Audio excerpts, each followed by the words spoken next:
Hi everyone, and welcome back to Writing Tips with the GSEP Writing Support. My name is Julie Stigmeyer, and I work for the Graduate School of Education and Psychology for Pepperdine University. And today I want to talk to you about how to get started on a writing assignment.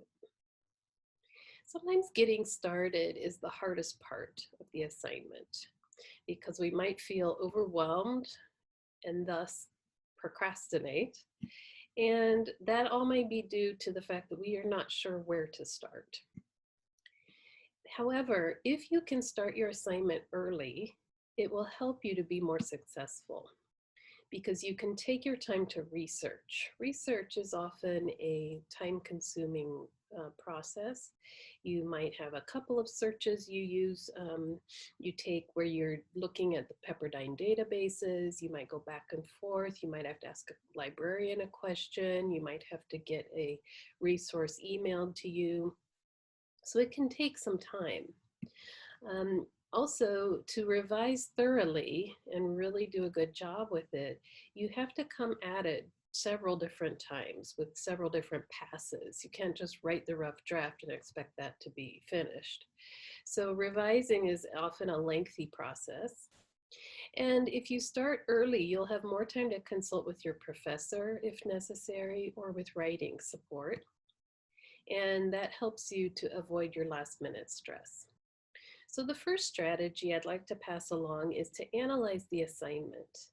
Try to break it down into pieces or parts, create an outline from those parts, and then write according to each section.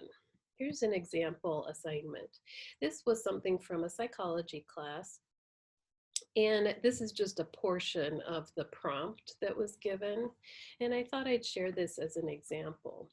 What we see here is questions for consideration and guidance. Then we have number 1, identify a diagnosis for your identified character. Describe your rationale for your diagnosis. 3 is describe any historical, familial, and environmental circumstances that have impacted your character's current worldview. So as you may have guessed, this is an assignment where you watch a movie and then you analyze a character based on these different considerations. So the way I would break this down into an outline is something like this. So this professor already kind of did that for you, where you have the diagnosis section. So maybe you identify the diagnosis first, then identify the rationale. And then this would be, a second major section where you're identifying these different types of circumstances. So your outline sketched out so far might look something like this.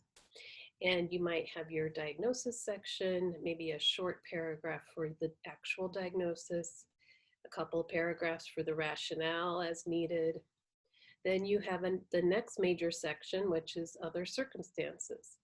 Maybe a paragraph or 2 for historical, 1 for familial, 1 for environmental, etc. So this would be a great start to your paper, and you could watch the movie, take some notes, and then start putting it together. The second strategy is to think about types of assignments. And I wanted to point out 2 particular types of assignments, which are literature reviews and intake reports. These are fairly common with the psychology students. And you might also see an annotated bibliography, which is before you would have that literature review assignment. So it might be that you have to consult with your professor or writing support in order to understand how these types of assignments may be different from other things you've written in the past. My third strategy for you is to plan out your term. Even if you already have a good outline or a good plan and you don't feel you need further help, it can be difficult to stay on track because you're not only writing papers, but you're also taking quizzes, attending class, and you have regular life to deal with. So what I recommend is using a calendar or an agenda and take each of your assignments and break them down into parts and then plan specific parts for the weeks throughout the term.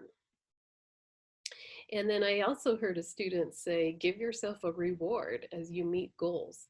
So this student says she would reward herself with watching a Netflix show or baking herself a batch of cookies or something like that. Um, and it's up to you if you want to use a digital electronic type of calendar like Google Calendar, or if you use a paper calendar. I've gone back to using a paper agenda after using Google Calendar for a couple of years. And I find it just helps me better if I have it laid out in front of me on my desk. Then you can think about breaking your assignment into parts. Maybe you have to, of course, do the research first. So you'd say, okay, 2 weeks for research or whatever it would be, 1 week for research. The next week would be create the outline. The next week would be, write 3 paragraphs, that kind of thing. So however you can break it down within your time frame. So those are some tips for how to get started. Please get in touch if you need more tips, strategies, or advice. We're always here to support you. Until next time, happy writing.